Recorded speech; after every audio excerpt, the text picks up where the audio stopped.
Magic the Gathering is a game that features a vast and continuous multiverse of stories set across countless planes that incorporates numerous themes. One of those themes is horror. With the beginning of October, so begins our countdown to Halloween. 30 days, 30 decks, 30 different creatures of the night, all culminating with a special 31st episode on Halloween Day itself. For those of you with a profound fascination of the macabre, I invite you to join me on this venture through 30 days of night. What's going on, ladies and gentlemen? I'm MTG Budget Brew, and welcome to day number 6 of our 30 days of night. Today's creature type is Demon. For today's deck, the demon that we built around is Demon of Catastrophes. 2 and 2 black for a 6/6 demon with flying and trample that says, as an additional cost to cast this spell, sacrifice a creature. And what does every good demon need? That's right, worshippers. So we're running Archfiend's Vessel, Demon's Disciple, and also Infernal Vessel. Archfiend's Vessel is 1 black for a 1/1 human cleric with lifelink that says, when this creature enters, if it entered from your graveyard or you cast it from your graveyard, exile it. If you do, create a 5/5 black demon creature token with flying. That makes Archfiend's Vessel an ideal sacrifice target for our Demon of Catastrophes. Infernal Vessel is 2 and a black for a 2/1 human cleric that says, when this creature dies, if it wasn't a demon, return it to the battlefield under its owner's control with 2 +1/+1 counters on it. It's a demon in addition to its other types. So both of our vessels can become demons themselves. I've never used Infernal Vessel before, but I really like that it allows us to have a nice turn 3 into turn 4 curve, because if you play the Infernal Vessel on turn 3, you have a 2/1 body, that's it. But if on turn 4 you cast a Demon of Catastrophes, your 2/1 body will die, come back as a 4/3, and then you will also have the 6/6 flying trample Demon of Catastrophes. And that's just like a really big swing of stats, going from turn 3 to turn 4. Because we plan to sacrifice a lot of creatures, and also because we need sacrifice targets, we're running a full playset of Ghoulish Procession. It is 1 and a black for an enchantment that says, whenever 1 or more non-token creatures die, create a 2/2 black zombie creature token with Decayed. This ability triggers only once each turn. We're also running a full playset of Zombify in the deck, not only to bring back our Demon of Catastrophes if our opponent destroys it with removal, but also as a way to bring back our Archfiend's Vessel and trigger its ability to turn it into a 5/5 flying demon. After that, we're running our Shamblingats Deadly Dispute combo, a favorite of mine. And then for removal in the deck, we're running 4 copies of Cut Down and 2 copies of Infernal Grasp. And our mana base is a simple 23 Swamps and 1 Gate of the Black Dragon. A few days ago, I tried building this demon deck and I could not figure it out. I went 5 and 5, 1 and 2, 1 and 3, 0 and 3, 1 and 2, could not figure it out. But this current version of the deck is 4 and 2 with a 67% win rate, and it feels solid. So let's hop into some matches and see what these demons can do. All right, here we are in game number 1, and I think this is the worst opening hand I have seen with this deck so far. We definitely have to mulligan and go down to 6. Or throw back a Cut Down and then keep this 6. Our opponent just cast Treasure Hunt. They are a Treasure Hunt deck. Treasure Hunt decks are crazy combo decks, and our only chance of beating them is if we can aggro them down. And I'm not confident that we have the ability to do that. I'm going to play out an Infernal Vessel, but it's just a 2/1. If we're lucky, we'll top deck another land, and then we'll be able to do the combination that I said of sacrificing the Infernal Vessel to the Demon of Catastrophes, and then that'll turn this into a 4/3 body, and we'll have a 6/6. And then hopefully, we missed the land drop, I was going to say, and then hopefully we can kill our opponent. That does not seem like it's going to work. Our opponent is going to try to kill our Infernal Vessel with their Desert. Card's literally just called Desert. In response, we're going to Deadly Dispute it. Infernal Vessel will die, then it will return to the battlefield with 2 +1/+1 counters on it, and we get our draws. Now we will end the turn. We did not find another land with those additional draws, which is very unfortunate. Okay, our opponent is playing Zombie Infestation. This is their game plan. Zombie Infestation is 1 and a black for an enchantment that says, discard 2 cards, create a 2/2 black zombie creature token. Their goal is to cast another Treasure Hunt, fill their hand with like 40 cards, and then discard 2 at a time to create 2/2 black zombie creature tokens. And we do not have a way to destroy this enchantment in our deck. We still don't hit our land, which is horrible.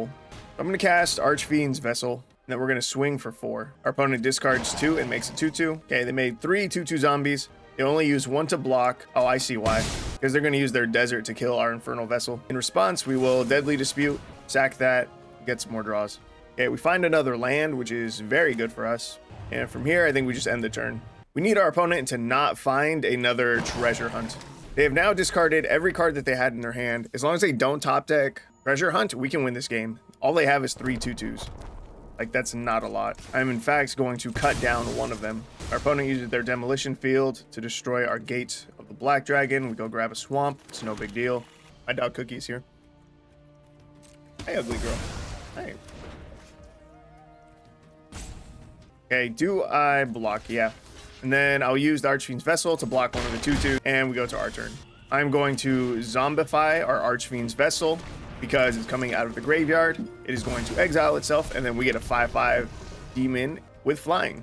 That's pretty good for contesting his 2/2s. I think I am going to Infernal Grasp for one of them as well. Really try to demoralize our opponent. The odds are in our favor that he top decks nothing but land, because that's how you build Treasure Hunt decks. They're like 95% land, and that's game 1. We got him.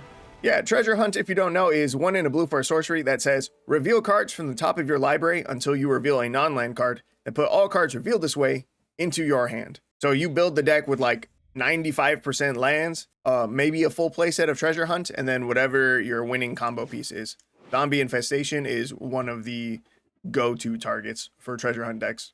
But it did not work out for our opponent today, so that's very nice for us. Let's go hop into game number 2. You know how I said last game was one of the worst opening hands I've seen with this deck? It got worse. So we are once again going to be going second and starting 1 card down. Fun for us. I'm gonna throw back a swamp. Hope we draw into more. Our opponent starts with a turn 1 Attune with Aether. It's 1 green for a sorcery that says search your library for a basic land card, reveal it, put it in your hand, then shuffle. You get 2 energy counters. I love energy counters. And I love Attune with Aether. Sage of Shayla's Claim. When this enters, you get 3 energy counters. I wonder if he's building around Electrostatic Pummeler. Electrostatic Pummeler's ability can be used at instant speed, so if we go to cut it down, they can just buff it in response. I'm a little bit scared.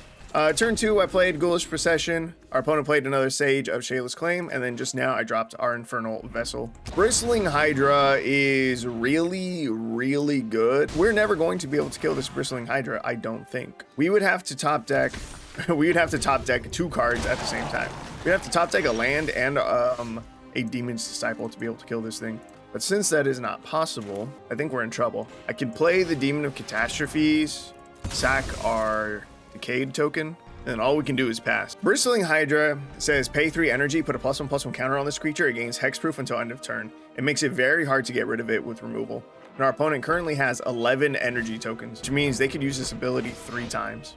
Or not tokens, counters. Played Voltaic Brawler, they get 2 more energy counters, so up to 13. They don't want to swing the Bristling Hydra though, which is wrong. They can just swing Bristling Hydra at us and then spend all of their energy counters into it. So that was weird. We're going to cut down his Voltaic Brawler while we can.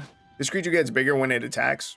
When it attacks, you may pay 1 energy. If you do, it gets +1/+1 and gains trample to end of turn. That would make it too big for our cut down. So I want to get rid of it now while I can. They cycle a Sheltered Thicket. If Brawler dies, we get a 2/2. I'm going to go to combat. Swing Demon of Catastrophes in the air and hope they don't have a way to give their Hydra reach. They do. That's probably game right there. We connect for 6. We set our opponent down to 15. That's pretty good. And we end the turn there. Down comes another Bristling Hydra. That's horrifying. They're now at 16 energy counters. They can activate Bristling Hydra's ability 5 times. They swing with the Hydra. We have to... Let's see. Do I have to chum block right now? 5 times, so that's 5 +1/+1 counters. That's 9 damage. I think I let this Hydra hit us, right? I think I have to. I don't know. Maybe not. Maybe that wasn't the right call. Maybe I should have blocked the Hydra with the Infernal Vessel, let the Vessel die, and then maybe zombify it. They try to cast Barge in. Instant target attacking creature gets +2/+2 until end of turn. Each attacking non-human creature gains trample until end of turn. I'm going to cut down the Sage of Shayla's Claim in response to that. I'm not going to let them buff it. That will make us another Decayed token. Barge in is very suspicious. I definitely think they're running Electrostatic Pummeler in their deck. All right, we're going to go to combat. Swing Demon of Catastrophes. I have to hold back the Infernal Vessel as a blocker. Swing another 6 in the air, set our opponent down to 9. And now we hope they top deck a land. That'd be great. That's Electrostatic Pummeler. And I do not have removal for it. Electrostatic Pummeler is the guy that I've been fearing this whole time. This says... when this enters, you get 3 energy counters. You can pay 3 energy counters. This creature gets +X/+X until end of turn, where X is its power. So for every 3 energy you have, you can double Electrostatic Pummeler's power. So it goes from 1 to 4 to 8 to 16 to 32 to 64. And we already see that he's got ways to give it trample. And Bargain also buffs it. So it would start at 3 and then go to 6. Then what? 12, 24, 48. It becomes a monster. And we top deck an Archfiend's Vessel. I don't think this is enough. Actually, is this enough for us to win the game? If I swing out now, 6 in the air connects. He doesn't have to block one of the 2/2s. He can leave his pummeler alive. I can't force him to block with that. Never mind. We're going to swing 6 in the air with Demon of Catastrophes. I think we might actually be okay. Unfortunately, we don't have another creature in the graveyard to bring back with Zombify as another blocker, but this might just be game. If he doesn't have a way to give Pummel or Trample, this should be game. Hi, Cookie. Most of the time when I record my videos, it's usually pretty late at night, and Cookie's normally asleep already by then. Hey, ugly girl. I am so ugly. You are, you ugly girl. Okay, they gave Pummeler +3/+3 with their Oasis. We're going to block one of the Hydras, and we definitely block the Pummeler. They don't have a way to give it Trample. They can put a lot of +1/+1 counters on a Hydra that we couldn't block, but it's not enough to kill us. I think it gets up to 10. Oh, they do still have their card in hand. Hydra goes up to 10. We eat that 10. We go down to 2. And his last card in hand was a Voltaic Brawler. That's good game. Dude, I love Gruul Energy. I own that deck in paper. I love Electrostatic Pummeler and Bristling Hydra. Bristling Hydra's so good. That's one of my favorite decks ever, actually. But yeah, check it out. I've got a foil Electrostatic Pummeler, and there's one of my Bristling Hydras as well. This deck was really cheap to make. I actually made it while stationed in Japan. Yeah, I used to be in the Navy before this, and because of that, it's so hard to tell with this camera, but I picked up some cards that are in Japanese as well. This is Japanese Blossoming Defense. I got a bunch of Japanese basics, because you don't need to be able to read those cards. Love that deck. Absolutely love that deck. In fact, while we're on the topic of cards that I actually own, the reason why I built around Demon of Catastrophes is because I have a mono black demon deck in paper that features the promo art Demon of Catastrophes. And I just think this card looks super awesome. It's actually the card art that I'm using for today's thumbnail. There it is right there. All right, anyway, let's hop into another match. All right, here we are in another match. Our opening hand looks pretty similar to what we had the first 2 games. However, it's significantly improved by the fact that we have Shambling Ghast on turn 1. So we're going to turn 1 Shambling Ghast and then more than likely turn 2 Deadly Dispute it because we need creatures and we don't have any in our hand. Our opponent is running a deck that is slightly too big. They have 63 cards in their deck. All right, they played a turn 1 Vampire of the Dire Moon, so we're going to Deadly Dispute, sack off our Shambling Ghast, and rather than make a treasure token with it, we're going to put a -1/-1 counter on the Vampire of the Dire Moon, killing it. We find a Ghoulish Procession and an Infernal Vessel off the top. Our opponent played a Woe Strider. When this enters, create a 0/1 white goat creature token, sacrifice another creature, scry 1, and then you can escape this. They're playing like a 3-color Aristocrats deck. I'm not sure what green is doing in this deck. Interesting. The move, I think, is to drop both copies of Ghoulish Procession that we have. So that way we can start making zombie tokens whenever our opponent starts sacrificing their creatures. Seems pretty good to me. I have no idea what our opponent's playing anymore. They started with a turn 1 Vampire of the Dire Moon, then they played a Woe Strider, and now they just played a Giada Font of Hope. So I am thoroughly perplexed. I have no idea what they're playing. Baskwood Nexus. Baskwood Nexus, if you're not familiar with it, says that creatures you control are every creature type. The same is true for creature spells you control and creature cards you own that aren't on the battlefield. You can also pay 3 tap this, create a 2/2 blue shapeshifter creature token with Changeling. What an odd deck so far. We have 2 options here. We could play an Infernal Vessel and then Deadly Dispute it, making it bigger, getting some more draws. Or we could seek a card with Gate of the Black Dragon. I think I'm going to go with the Infernal Vessel play. We'll play this out, sack it to Deadly Dispute. It'll come back bigger, we get some draws, and we make some 2/2 zombie tokens. We draw into a cut down, which is great. We can cast that during our opponent's turn, and then that will trigger both of our Ghoulish Processions again. I am going to swing with our Infernal Vessel here, see if they take the damage or if they chump block something. They take the 2. It's a smarter play. Oh, I wanted to stop during their upkeep to use my cut down, and I forgot to put a stop. I was going to kill their Giada, I think. Opponent's going to play another Woe Strider. And you're big. Oh, I see. Giada says each other angel you control enters with an additional +1/+1 counter on it for each angel you already control. I thought Giada just gave a singular +1/+1 counter to other angels that entered. And now I'm really pissed that I forgot to put a stop at our opponent's upkeep so that I could kill Giada before our opponent cast this Woe Strider. They now have a 6/5 body that they shouldn't. It should have still been a 3/2 body. It's pretty lame. Pretty lame. All right, because we just have 2 Zombifies in our hand, we are going to seek a card with Gate of the Black Dragon. Find a Shambling Ghast. Not really what I was hoping to see, if I'm being honest.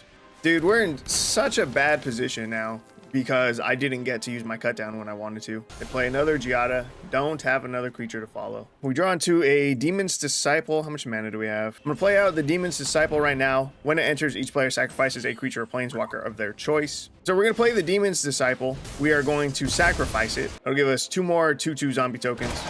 More importantly, we can zombify, bring the Demon's Disciple back to the battlefield, and make our opponent sacrifice a second time. I'm gonna sacrifice Shambling Ghast. I think I'm gonna swing out here. We're gonna lose most of our zombie tokens, but I think it's fine. Dude, we would have been in such an amazing spot. Opponent goes down to 6. Their Woe Strider survives because it has 3 counters that it shouldn't have on it. Play a Blood Artist and a Veto. Their deck is cool, but I'm still really upset that we're losing. All we have left in our hand is a Zombify. And cast it, bring back Infernal Vessel, but that's it. That's all we've got. I don't think we have a way to deal 6 damage. All right, we lose. All right, here we are in another game. Opening hand looks not bad, not bad. Our opponent starts with turn 1 Elvish Mystic. Okay.